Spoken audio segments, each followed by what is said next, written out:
안녕하십니까, 이 팀장 김 차장의 썰당. 오늘은 이슈톡 시간이고요. 오늘 늘 이제 저와 함께 하는 김성준 차장 오늘은 좀 함께 하지 못하고요. 이유는 이제 시장이 좀 비정상적으로 격하게 또 움직이기도 하고, 또 오늘은 또 하나 시장이 좀 변화가 크다 보니까 정말 전문가분을 모시고 어떻게 보시는지 시장에 대한 좀 얘기를 들어보는 시간을 준비해봤습니다. 그래서 전문가분 한 분 모셨고, 오늘 이제 시장에 대해서 여러 가지 정말 할 얘기가 너무 많을 것 같은데 소개해드리겠습니다. 현재 증권방송국 토마토TV의 대표 전문가시고요. 제가 봤을 때는 이제 국내에서 이런 시장 설명을 가장 잘하시는 분, 문서진 대표님을 모셨습니다. 네, 반갑습니다. 네.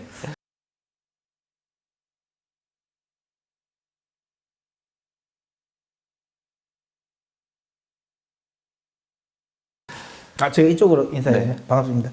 예, 썰당 여러분. 오늘 오프닝 잘 안 되는데 그나마 괜찮았네요. 네, 그래서 본인 소개 조금 간단히 해주시고요. 네. 뭐 저는 타이탄 파트너스 대표 문서진이고요. 지금 이제 토마토 증권 방송에서 증권 전문가로 지금 뭐 활약을 하는데요. 평소에는 좀 활약을 하다가 요즘에 거의 욕바지가 되고 있는 그 상태이긴 합니다. 지금 요즘은. 네. 시장이 너무 어렵기도 하고, 네. 또 하나 유튜브 채널도 운영하시잖아요. 그렇죠. 저희는 이제 오히려 이 썰당을 보시는 분들이 저희 채널을 더 잘 아실 거예요. 타이탄 파트너스라고. 네. 이거 보시는 분들의 대부분은 저희 채널을 아실 것 같긴 한데요. 네, 저희 타이탄 파트너스라고 또 유튜브 치시면 네. 또 경제 관련해서 이제 저희 쪽에 이제 이현서 차장이 네. 또 이제 이 주식 관련 부분을 또 전담을 해서 그렇죠. 예, 하고 있는 채널이 있습니다. 많이 또 검색도 해주십시오. 구독자가 저희의 한 3배가 넘어서 쪼렙이고 여기 조금 이제 궤도에 오르시는데, 그런 얘기가 있더라고요. 유튜브가 10,000명 넘으면 네. 이제 점점점 성장 그렇죠. 곡선이 올라간다고 하니까, 또 내용이 또 워낙 좋아서 최근 시장에 잘 맞을 것 같고, 시장이 난리죠. 이런 적이 없죠. 그렇죠. 그러니까 저희가 이제 개인적으로 막 이야기 좀 하다 보면 그런 얘기 하잖아요. 제가 뭐 전화해가지고 와, 팀장님 이건 진짜 거의 그 리만급이다. 네. 근데 이제 제가 지난주까지는 리만급이다라고 이야기를 했는데, 이제 이번 주는 리만급이 아니라 그냥 리만이다. 리만 수준. 뭐 리만급이 아닙니다. 실질적으로 그만큼 떨어지고 있고, 오히려 떨어지는 속도면은 리만 때보다 더 가파르죠. 더 그렇죠. 네. 예, 그래가지고 뭐 저는 이제 막 이야기를 많이 합니다. 그래서 리만급은 아니고 이제는 그냥 리만이다, 리만 사태라고 생각하고 시장이 움직인다라고 이야기하고 있죠. 저도 그 정도라고 생각해요. 패닉 정도는 거의 리만 사태랑 유사하고, 그런 공통적인 부분을 어디서 느꼈냐면, 제가 2008년에 일할 때 네. 낮에 근무조였는데 네. 그날따라 퇴근 안 했거든요. 네. 또 갑자기 저녁 무렵에 미국에서 전격 금리 인하, 예. 제로 금리 한다, 5%에서 0% 가는 초유의 사태였는데 덤덤하게 문자 보냈거든요. 여러분 0입니다 이렇게 했는데 그때는 못 느꼈던 거죠. 근데 지금 요번에 0% 갔잖아요. 네. 난리야. 저는 조금 납득은 안 가는데, 돌이켜보니까 2008년에도 0 한 날 빠졌던 것 같아요. 맞아요. 오르지 않았어요. 맞습니다. 생각해보니까 역시 역사는 돌고 돌고 맞아요. 인간의 어리석음은 끝이 없고. 요즘에 제가 이제 계속 반성을 하지 않습니까? 네. 그래서 정말 이제 새로운 상황이라고 보시는 게 맞을 것 같고, 네. 어떤 이성적인 판단은 지금은 아닌 것 같아요. 조금 그렇죠. 어떤 감정적인, 하여튼 지금은 뭐 저도 이제 많이 이야기하는데, 처음에는 얘기했거든요. 하락 초입구에는 네.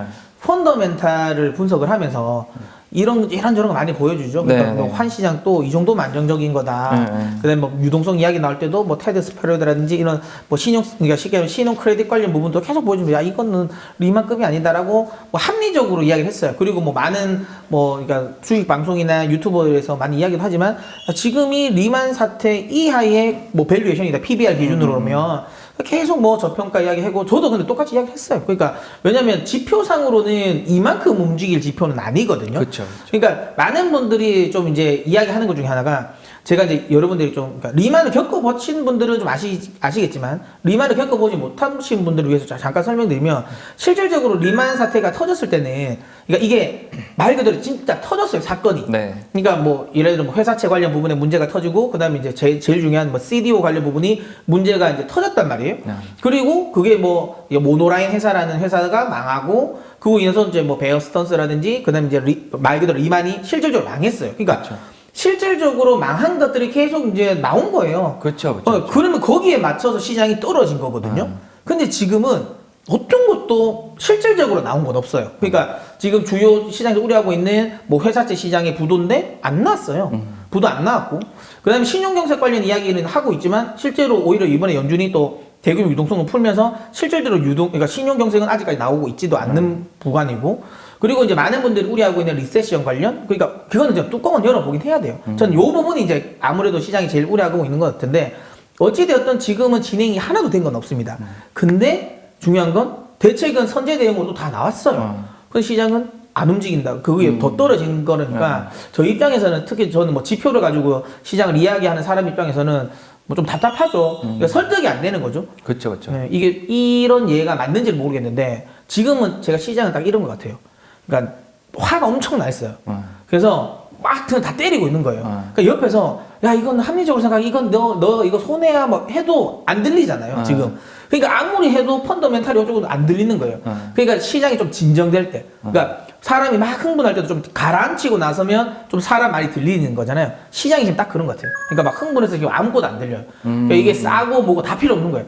여기 뭐 속담에 이거잖아요. 싸고 나발이고 가네. 지금 일단 다 던질 거야. 다 짜증나. 지금 딱 그건 거예요. 그래서 뭐 어쨌든 뭐 투자하시는 분들 입장에서는 굉장히 지금 답답한 시장은 맞죠. 그렇죠, 그렇죠. 사실은 제가 그 대표님 그 유튜브 채널에 좀 출연을 해가지고 원유 뭐 하락한 거 얘기하면서 약간 합리적인 가격 같다, 개인적인 소회를 얘기했더니 이제 채팅창이 바로 합리죠.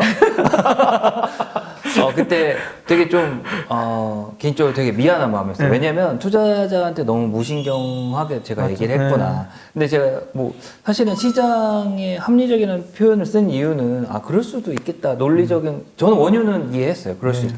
근데 주가 지수는 정말 뭐랄까, 그렇죠. 저는 이해가 안 가고 개인적인 느낌은, 우리 어렸을 때 오락실 가면 비행기 나오는 게임 있잖아요. 네, 갤러그.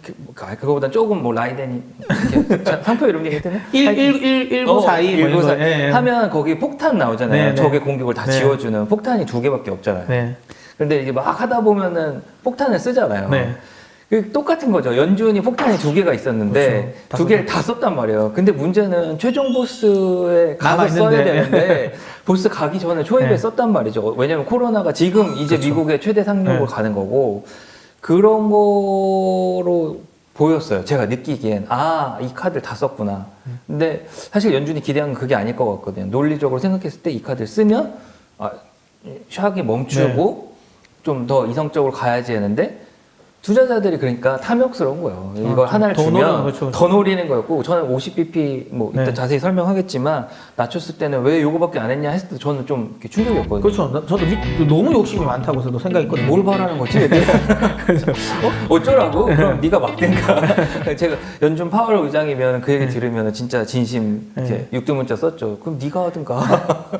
근데 아까 여기서 나온 파월 쪽에 이야기 나오면 그건 좀 있습니다. 시장이 파월의 쉽게 말하면 운전을 마음에 들어 하지 않는 것 같아요. 그러니까 이게 이제 파월 의장이 제일 처음에 취임하고서부터도 계속 좀 약간 삐걱대는, 그러니까 그래서 이번에 그런 거 있잖아요. 뭐 버냉키라든지 그다음에 이제 뭐 옐런 같은 경우도 결국에는, 그러니까 어쨌든 그냥 연준의 밥을 먹었던 사람들이 이걸 잘한다. 사실 파월은 어찌 보면 외부 사람이잖아요. 기존의 연준 인사가 아니었으니까. 그러니까 외부 인사가 오다 보니까 거기에 소통이라든지 이런 게 너무 모른다. 그러니까 파월이 어찌 보면 좀 무직한 사람이 맞습니다. 그러니까 뭐 어쩌라고, 나 이 신호 그럼 냈는데 판단 너희 하는 거지. 내가 그럼 둬서 뭘 말해, 이런 거고. 특히 이걸 잘했던 분이 그거잖아요. 그러니까 밑으로 잘했던 분이 그린스펀이었고 위로 잘했던 건 버냉키지 않습니까? 정말 아주 작은 걸 가지고 뭐 엄청 큰 것처럼 활용을 했던 사람인데, 그런 핸들링이 좀 파월은 약간 부족하다 보니까 이전부터 거기에 대한 이제 좀 시장이 좀 뭐 쉽게 말하면 뭐지, 약간 불만이 있었던 거를 이번에 또 이제 화끈하게 좀 표출이 되는 것 같아요. 되게 와닿네요. 네, 그리고 만약에 예전부터 좀 핸들링을 잘했다면 시장이 쉽게 말하면 연준을 좀 더 믿었겠죠. 그러니까 연준보다 연준 의장에 대한 포지션을 믿었겠죠. 왜냐면 버냉키는 진짜 살려줄 것 같았거든요. 그렇죠. 야, 뭐 안 돼? 왜 벤이었잖아요. 안 돼? 야, 그럼 그냥 무제한적으로 그냥 돈 다 풀어버릴게. 라는 식으로 해서 뭔가 계속 뭔가 살려줄 수 있는 이걸 만들었고, 옐런 의장 또 이제 최초의 취임에서 첫 기자회견은 좀 실수를 했는데 그 이유는 굉장히 스무스하게 잘했거든요. 맞아요. 예, 그러면서 계속 이제 시장과의 소통을 또 계속 중요한다고 이야기를 하면서 했는데, 이게 파월 의장은 그러니까 시장과의 소통도 중요하지 않았고, 근데 가장 중요한 건 또 이제 지금 이제 행정부와 백악관과의 사이가 안 좋았잖아요. 거기에 물론 근데 뭐 사실 중앙은행은 독립기관이기도 하고, 특히 우리가 알고 있는 연준은 뭐 많은 분들이 국가기관이라고 생각하시는데 아니거든요. 그렇죠. 예, 이건 사실 지분이 있습니다. 네. 주가가 있어요. 네. 예, 그래서 그 BOJ도 사실 주식 거래가 되거든요. 주식이 있거든요. 그만큼 네. 이제 일반 민간 기업이지만 어쨌든 뭐 그래도 중앙은행인데 그렇죠. 그래서 의외로 간섭을 좀 덜 받습니다. 그래서 오히려 뭐 이런 말도 있잖아요. 사실 뭐 미국 대통령 위에는 사실 뭐 그때 당시는 뭐 연주 의장이 있다 이런 식으로 해서 뭐 간섭 받는 건 아니긴 하지만 그래도 중요한 건 너무 소통이 너무 안 된다. 그러니까 시장이 이제 파월에 대한 불만을 많이 터뜨리는 것 같아요. 아, 그러네. 네, 그러니까 이제 뭔가 연준이 대책을 내도 자꾸만 안 먹는 거죠. 그러니까 얘가 지금까지 예를 들어 뭔가 리스크가 있었을 때 연준이 나섰을 때 이게 잘 처리가 되었었으면 시장은 이번에도 연준을 믿을 건데 전례가 있는 거죠. 파월 해봤는데 잘 안 됐어. 너무 늦었어. 결국엔 그냥 트럼프가 다 막았어. 막 이런 게 지금 시장이 너무 팽배한 거예요. 그러니까 연준에 대한 신뢰도가 저는 좀 떨어졌다고 봅니다. 그래서 지금 연준이 어찌 보면 좀 사상 초유잖아요. 네. 돈 필요하다 해서 돈 썼고 그 다음에 이제 이거 뭐 금리도 원래는 사실 75bp 내릴 거라고 봤잖아요 이번에. 네. 근데 다 한 방에 다 그냥 한 방에 내려버렸잖아요. 그럼에도 불구하고 시장은 좀 안 믿는 거죠. 근데 제 생각에는 이게 좀 말이 길어지긴 한데 지금 제 생각에는 요거 그러니까 시장은 이건 것 같아요. 지금은 많은 분들이 이야기하지만 양적 완화는 중요한 게 아니다. 질적 완화라고 하잖아요. 네, 네. 그래서 결국에는 이제 CP 사주고 회사채를 직접적으로 사줘 이런 느낌이거든요. 네. 그러니까 근데 이제 거기 그 구간에서 제가 여기서 또 한번 이제 파월이 실수한 게 뭐냐면 이랬잖아요. 긴급하게 회의를 했잖아요. 그래서 이제 팍 내렸잖아요. 근데 이번 주에 원래는 내일 맞아요. FOMC 있잖아요. 네. 그게 있는데 저는 그 처음에 이해가 안 됐던 게 그건 거예요. 이게 시장 사람들도 이해가 안 됐을 거예요. 야 긴급하게 이걸 내렸어요. 그러면 양적 완화는 이번에 긴급하게 하고 그러면 이제 정례 회의 때 질적 완화를 하겠다고 생각했을 거예요. 그랬으면 시장은 급등했을 것 같아요. 네. 근데 이거는 진짜 웃긴 게 뭐냐면 이미 그 금요일 날 뉴욕 증시는 급등을 했어요. 트럼프 맞아요. 대통령이 맞아요. 국가 비상사태 선포를 하면서 그 기대감으로 갔거든요. 그러면 만약에 예전에 옐런이나 예전에 버냉키였으면 그 재료를 일단 유지를 할 거예요. 맞아요. 떨어지는 속도는 막아놨잖아요. 그쵸. 급할 필요가 없거든요. 그렇게 해서 최대한 소위 말하면 이 통화 정책에 대한 기대감 또 18일까지 끌고 가는 거죠. 그렇죠. 네, 끌고 가서 말해도 되는데 미리 먼저 빵 던졌잖아요. 그럼 사람들은 야 역시 정례회 때 뭐가 더 있겠지 했는데 그날 기자회견에서 정례회 없다 그래버렸잖아요. 맞아요. 그러니까 시장 사람 이건 거죠. 이걸 왜 했냐? 그리고 사람들이 야 그러면 이걸 그 며칠 또 못 기다릴 정도로 시장이 더 위험한 거냐라고 시장이 오해를 하잖아요. 맞아요. 그러니까 파월은 약간 어찌 보면 사이코패스 같다. 그 시장의 고통을 모르는 거예요. 타이밍을 못 맞추는. 그러니까 너무 못하는 거야. 그러니까 거기에 대한 신뢰도가 자꾸만 깨지니까 연준이 정책을 내도 이제 자꾸만 이제 더 떨어지는 거죠. 예, 저는 좀 그렇게 지금 판단하고 있습니다. 나는 썸인데 얘는 확 들이댔네요. 그렇죠. 그게 명확하네요. 좀 간을 봐야 되는데. 네, 그렇죠. 이게 정확하네요. 썸인데 느낌 딱 오네. 방송 많이 늦었네요. 처음에 했을 때보다 그런데 많이 늦었네. 저희 옛날에 이런 방송할 애들도 때보다 지금. 조금 늘었죠. 되게 와닿는 표현이에요. 왜냐면 버냉키 때 아까 그 맞죠. 말씀하신 게 되게 와닿는 게 버냉키 때 제가 일해보면 뭐 이렇게 처음에는 금리를 딱 낮췄어요. 그래서 은행들한테 돈 다 뿌릴게. 네. 그때 은행들이 원래는 시중에 돈을 풀어야 되는데 그렇죠. 자기 자기 국가 안에 거 채웠단 그렇죠. 말이에요. 네. 그 버냉키가 그래?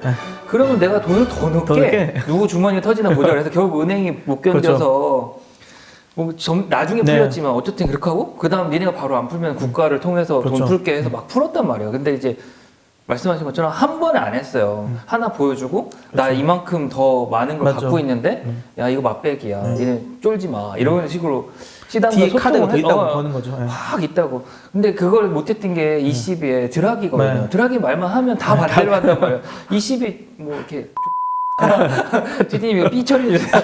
22 저는 생각했던 게 옛날에 뭐 저희 토마토 방송할 때도 있지만 드라기 얘기하는 건 전 기대도 안 됐어요. 그렇죠. 뭐 사람 기대가 없다. 예. 슈퍼마리오도 아니고 말해봐야 의미도 없는데 앨런보다도 못한 거죠. 지금 파월은 확실히 약한 핸들링 것 같아요. 시장이 너무 안 돼요. 그러니까 이게 그러니까 연준에 대한 이제 신뢰도 그러니까 훼손이라고 저는 생각을 하고요. 근데 또 이 말이 또 맞는 것 같은 게 사실 지금이 뭐 그러니까 어쨌든 중심 이슈는 코로나잖아요. 코로나니까 시장에서 이건 거죠. 그래 뭐 금리 인하를 한다고 코로나가 없어지냐라는 거지. 그렇죠. 예, 그게 일단은 큰 거예요.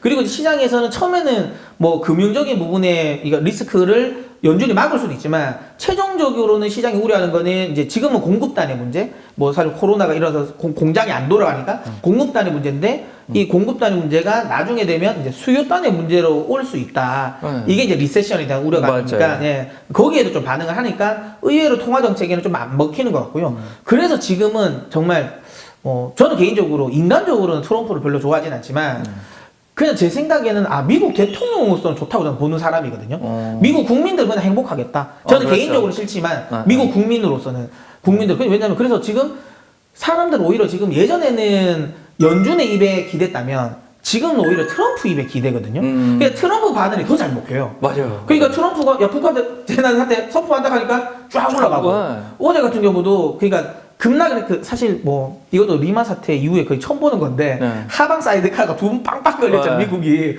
개장하자마자 그 하한가로 그냥 딱 사이드카 딱 걸려버리는 것처럼 서킷 브레이크가 걸리는 것처럼 그러니까 밑으로 내려갔는데 그리고 나서 사실 한 10%까지 갔다가 마이너스 4%까지 올렸잖아요. 근데 트럼프가 야 8월까지 될 것 같아 해버리니까 쫙 빠졌잖아요. 그러니까 지금 시장은 연준의 생각보다는 트럼프의 생각을 더 중요시 연기인 거고 이거는 제 생각은 아까 이야기한 것처럼 연준의 통화 정책에 대한 지금 신뢰가 떨어지고 오히려 트럼프가 정책적인 부분을 밀어붙이는 잘 한다라는 걸 시장이 아는 거죠.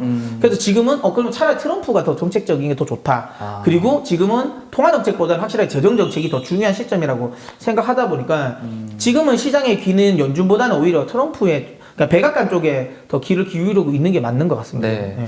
저도 되게 똑같은 생각을 해요. 왜냐면 연준이 처음에 낮췄을 때는 역의 시장에 대한 배려라고 평가를 하더라고요. 그러니까 뭐 유럽이나 일본이나 중국이 그렇죠. 안 좋으니까 거기에 안 좋은 걸 맞춰서 금리도 맞추고 좀 자금 그 통화 흐름이 어쨌든 달러화가 너무 강세가거나 이런 걸 고려해서 미국에 다시 안 좋게 오는 걸 막자. 이거는 저는 공감해요. 그럴 수 있어요. 그리고 뭐 시장이 그때 빠진 것도 좋고.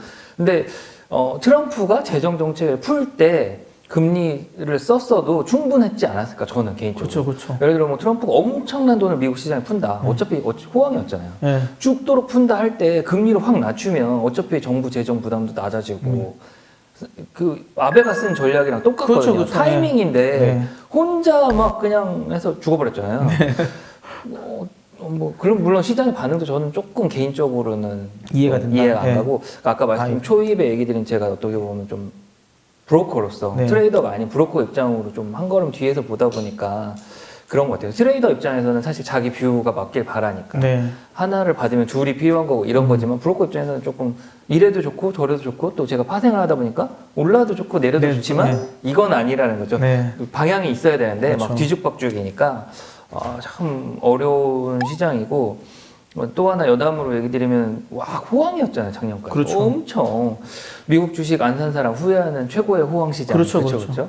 근데 제가 3년 전에 출장을 갔을 때 미국에서 무슨 얘기 했었냐면 연기금 같은 데가 주식 담잖아요.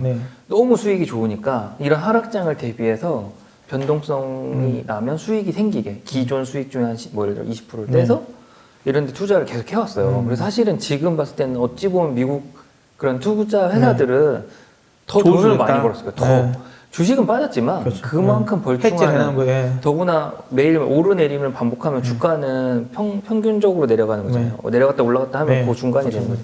그래서 변동성은 2배로 먹는 거거든요. 그래서 뭐 더 좋았지 않을까 이런 생각을 하고 빅스 지수 요즘에 금융위기 때보다 더 저도 80을 처음 봤어요. 금융위기 때 60까지 가지 않았나? 뭐 60 정도? 네, 그 정도잖아요. 저 막내 때는 막 30만 가도 와 이렇게 움직이네. 막. 원래 픽스가 그잖아요. 20을 넘기면 그 위에서부터 시장이 리스크에 반응을 더 하고 20 이하면 이건 이제 호재의 반응을 더 많이 한다. 이게 거의 기준선으로 그냥 나오는 인식인데 뭐 20이 보면 80이니까 나 지금 깜짝 놀랐어요. 그러니까요. 그래서 그런 이제 너무 과한 거고 그 기전은 몇 년 전부터 미국은 너무 고점이다라는 잠재적인 두려움. 제가 봐서 딱 젠가랑 똑같아요. 젠가 밑장 빼서 올리잖아요. 마지막 하나 올라가면 하나 놀 때마다 올라갈 때마다 그 두려움인데 이제 코로나가 허리 한번 딱 친 거죠. 아르르르. 그래서 이런 시스템 리스크라고 그럴까요? 이런 게 있는 것 같고 또 어떤 사람 분은 이렇게 얘기하더라고요. 이렇게 호황 장애 여러 가지 두려워야 되는 것들이 있다. 그래서 저도 가장 아킬레스건 중 하나가 재정 적자 미국에. 네, 네. 근데 사실 트럼프하고 재정 적자 얘기 싹 들어왔었잖아요. 뭐 옛날에 아놀드 슈왈제네거 뭐 주지사 할 때 네, 캘리포니아 주정부 뭐 네. 돈 없고. 네. 근데 그게 저는 뭐 그 관세, 미중 무역 관세 이런 걸로 조금 벌충하는 거 아닌가 이렇게 생각을 했는데 결국은 이런 부분 리스크가 또 생길 거라고 자명한 거죠. 돈을 풀어야 되잖아요. 네. 그래서 돈을 안 풀었나? 일부러. 재정 정책을 지금 네. 사실 저는 봤을 때 써야 될 입장이거든요. 근데 지금 쓸 것 같기는 이번에 오늘인가요? 오늘 뭐 보니까 지금 그러니까 미국 공화당 그러니까 상원에서 지금 이거 뭐죠 경기 부양으로 지금 930조 네. 이거를 이제 지금 뿌리겠다고 그 했거든요. 근데 이제 예산안과 관련된 부분의 결정은 이제 상원이 아니라 하원이니까 이제 하원에서 어떻게 될지는 모르죠. 근데 지금 상황에서는 하원도 할 것 같아요. 왜냐하면 자칫 잘못하면 역적되잖아요. 선거와 관련 없이 만약 이렇게 경기를 살리려고 하는데 돈 뿌리는데 만약에 반대를 한다라는 거는 오히려 역적이 될 수 있으니까. 네, 그래서 저는 그거는 뭐 통과가 되지 않을까요? 물론 원한대로는 안 되겠지만 그래도 그 정도 수준의 돈. 그쵸. 그러네요. 그리고 그 11월에 선거니까. 그렇죠. 8월부터 3개월간 극적인 모습을 보여주는 드라마틱. 느끼는 좋지 않을까. 저는 그 생각도 했었어요. 그러니까 딴 게 아니라 이런 말 좀 웃기지 모르지만 설레발 안 떨려고. 괜히 설레발 그러니까 사람들이 이거 있잖아요. 야 8월 달까지 가야 돼 하면 생각하잖아요. 근데 5월 달에 딱 끝냈어요. 그럼 봐봐 우리가 더 열심히 해서 원래는 8월에 끝날 거를 5월에 끝냈어 라고 생각할 수도 있잖아요. 그건 또 있어요. 네, 저는 그렇게 생각한 거거든요. 왜냐면 이런 거 있잖아요. 예를 들어 야 이건 5월이면 끝나라고 했는데 5월 달에 안 끝나버리면 뭐야 이게 뭐 너희가 못했던 거 뭐 그렇게 이야기했는데 그럴까봐 제가 보면 제 생각에는 그래서 오히려 일부러 더 늘린 것 같아요. 그러니까 8월 달까지 한다 했는데 제가 보면 될 것 같고 저는 오늘 오면서 그냥 했잖아요.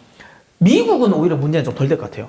저는 유럽이 커질 것 같아요. 제가 이거 하나의 또 실수가 그것도 있었거든요. 그러니까 제일 처음에 이제 코로나 사태를 제가 좀 약간 너무 강간 건 맞습니다. 첫 번째. 왜냐면 중국에 가고 그다음에 반등 이후에 나오고 우리나라 왔을 때 생각보다 이거는 시장에서 반응을 안 한다라고 했는데 이제 이탈리아로 넘어가서 유럽으로 딱 갔을 때 제가 저희 이제 회사에서 그 말을 한 적이 있거든요. 근데 유럽으로 넘어가면 좀 심각할 건데 근데 그 나라들은 어차피 국경을 너무 맞대고 있으니까 그러니까 한 나라에서 하나의 정책으로 통일되는 게 아니라 유럽은 큰 대륙이 하나긴 한데 그 많은 나라가 붙어 있으니까 전부 다 정책이 다 다르잖아요. 네, 근데 이동은 또 자유롭고 그래서 퍼지면 좀 힘들 건데 했는데 딱 진짜 퍼져서 정말 난리가 난 건데 뭐 아까 이야기했던 것처럼 미국이 왜 제가 괜찮다고 느끼냐면 이번에 뉴스를 보고 느꼈어요.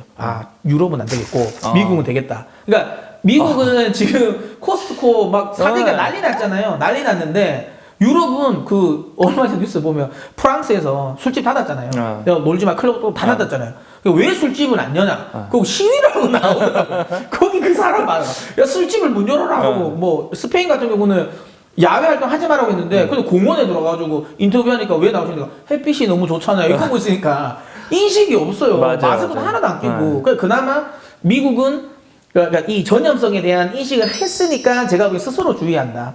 저는 뭐 이런 이야기도 했거든요. 그러니까 뭐 이번에 뭐 중국이나 우리나라나 어떤 각국이나 저는 얘기해요. 그러니까 정부가 뭔가를 방역을 잘해서 나는 이게 문제가 해결될 것 같지는 않다고 봐요. 그러니까 사람들이 그러니까 인간의 생존 본능을 저는 믿는다 했거든요. 그러니까 처음에는 아무것도 아니라고 생각할 때는 그냥 막 다니지만 옆에서 죽고 전염성의 심각성을 느끼면 스스로가 그러니까 정부가 뭘 하라고 하지 말아놔도 스스로가 자기들이 지킬 거라고 생각해서 그래서 우리나라도 그런 영역이 굉장히 지금 강하잖아요. 그래서 이제 빨리빨리 저는 좀 한 거다고 생각 들고요. 뭐 그다음에 그래서 이제 미국도 자기들이 거기에 인식을 했기 때문에 빨리 될 것 같은데 유럽은 지금도 그런 인식이 거의 안 하고 있어요. 안 하고 있어요. 그냥 뭐 남을 감염시키는 거에 대한 미안함보다 내 개인의 자유가 침해되는 거에 대한 부분을 더 신경 쓰는 것 같더라고요. 그러면 유럽은 생각보다 심각해질 수도 있겠다라는 생각을 하거든요. 저는 그래서 좀 이탈리아 국민들이 정말 저는 담대하다고 보는데 이게 어떤 담대하라는 말이 좀 어떨 수 있는데 약간 방어법인데 사망률이 치사율이 7%가 넘잖아요. 그 단순히 따지면 7%가 안 높을 수도 있는데 감염률이 엄청 높잖아요. 그럼 7%면 지금 여기 우리 이렇게 있으면 그러니까 여기 뭐 하여간 동네 이렇게 보면 눈만 이렇게 돌리면 100명 정도는 되잖아요. 이렇게 그렇죠. 이 중에 7명이 죽는 거예요. 내가 지금 눈에 보고 있는 사람 중에 7명은 죽는 건 엄청 큰 거예요. 이게 심각한 건데. 엄청 심각한 거예요. 그럼에도 불구하고 그 모양 그 꼴이잖아 지금. 그러니까 이게 나는 그 유럽 좀 심각하다. 이게 조금 더 길어질 수도 있겠다. 그러니까 시장이 그럴 수 있겠네요. 네, 그거 보고 유럽 하는 꼬라지 보니까 안 되겠다. 일단 팔아라. 뭐 이런 걸 수도 있는 것 같아요. 그러니까. 그러면 그런 걸 수도 있겠네요. 제 질병은 잘 모르겠는데 아시아는 사스 중국이 겪으면서 동북아 국가, 동남아 그렇죠. 국가들은 메르스도 특히 있고. 홍콩은 이렇게 파괴적이고 무섭다라는 걸 많이 겪었잖아요. 메르스는 특히 한국 그렇죠. 메르스도 겪고 신종플루도 있고. 신종플루도 있고 그래서 이게 이렇게 되면은 우리가 진짜 절단 나는구나를 겪었는데 상대적으로 사스나 이런 거는 유럽은 또 덜했을 근데 또 그렇게 되면 있죠. 또 다를 수 있는 게 유럽은 사실 정년병이 더 취약했잖아요.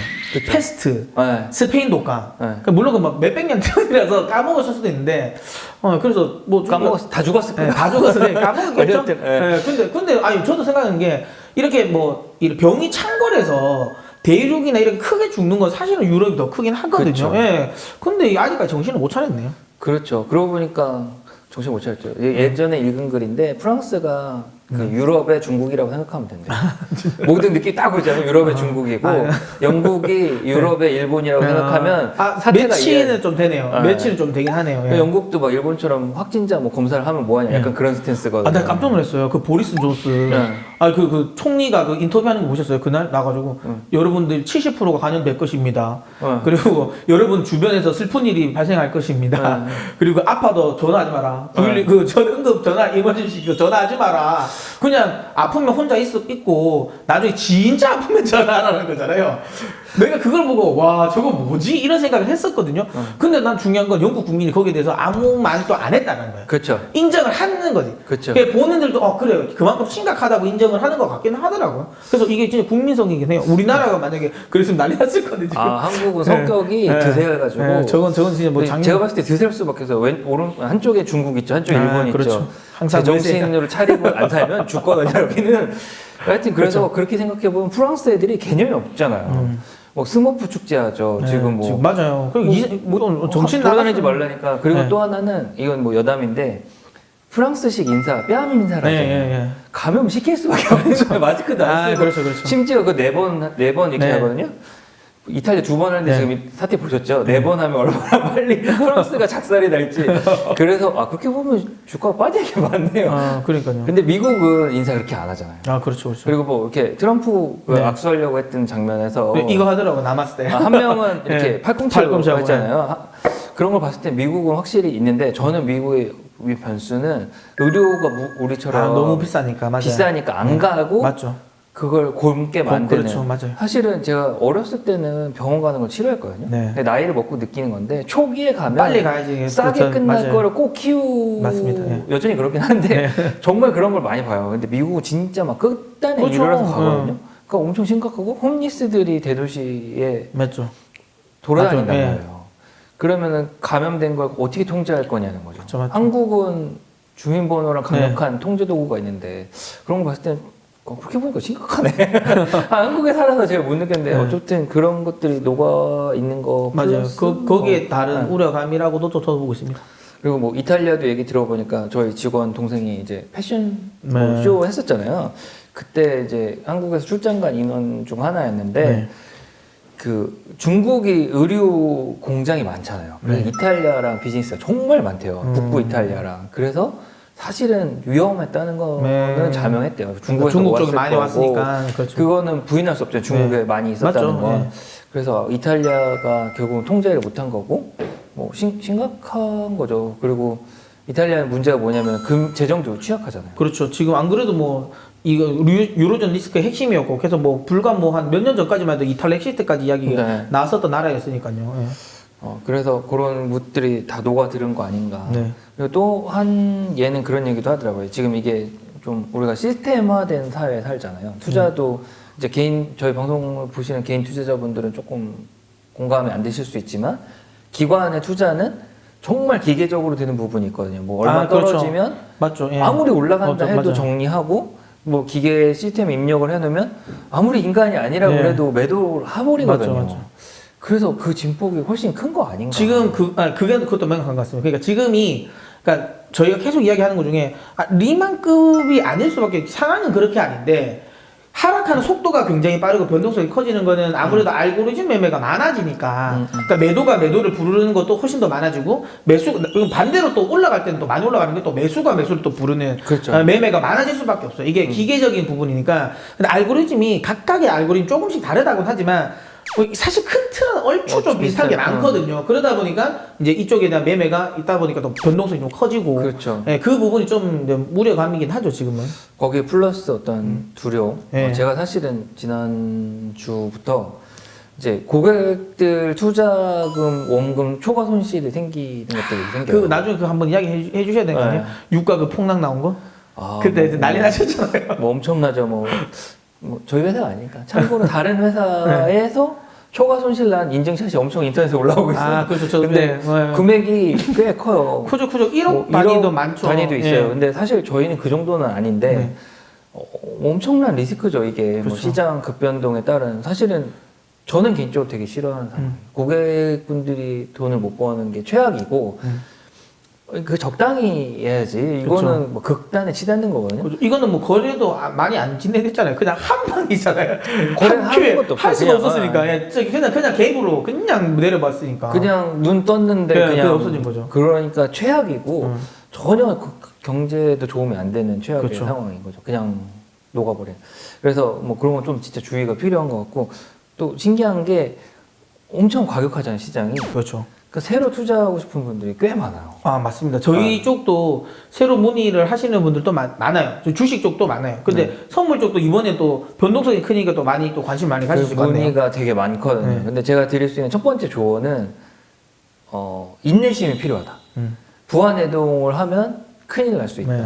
그래서 그렇게 조언을 드리지만 사실 안 됐잖아요. 아시다시피 네, 그렇죠, 조언을. 그렇죠. 네. 그래서 이거 보시는 분들은 언제든지 투자 급변할 때는 조금은 인내심이 조심스러워. 필요하다. 그러니까 인내심이 물렸을 때 인내하라는 뜻이 아니에요, 절대. 여기 주의하실 때. 최대한 본인 포지션을 이제 취할 때 원하는 위치까지 올 때까지 참으시라는 신중하게 거죠. 하는 네. 거고 아니다 싶으면 확 과감하게 정리하는 게 필요한 그런 상황이고 뭐 반대로 뭐 버시는 분들도 있어요. 어떤 분은 채권 같은 거를 매매했는데 자기 투자금보다 채권 평가 이익이 훨씬 큰 거예요. 그러니까 뭐 뭐지 이거? 보통은 정리를 하잖아요. 그렇죠, 그렇죠, 크면 그렇죠. 정리하기 전에 너무 급격하게 가니까 그렇죠, 그렇죠. 그런 부분도 있어서 와, 근데 그때 진짜 유가를 하방으로 본 사람은 뭐 거의 그냥 떼부자가 됐겠네요. 뭐 엄청났을 것 같긴 하네요, 그러니까 진짜. 선물은 제로섬이잖아요. 네, 그러니까요. 누군가 1억을 잃었으면 그렇죠. 누군가 1억을 번 벌었거든요. 거니까. 와, 아니 저도 이제 딱 그거 보고 느꼈던 거는 예전에 이제 리만 때 네. 그게 있었거든요. 물론 오늘 또 이제 지금 뭐 뉴스 보니까 두테르테 그러니까 필리핀 대통령이 아예 주식을 거래 못하게 했었는데 네. 예전에 리만 때 아일랜드가 그랬어요.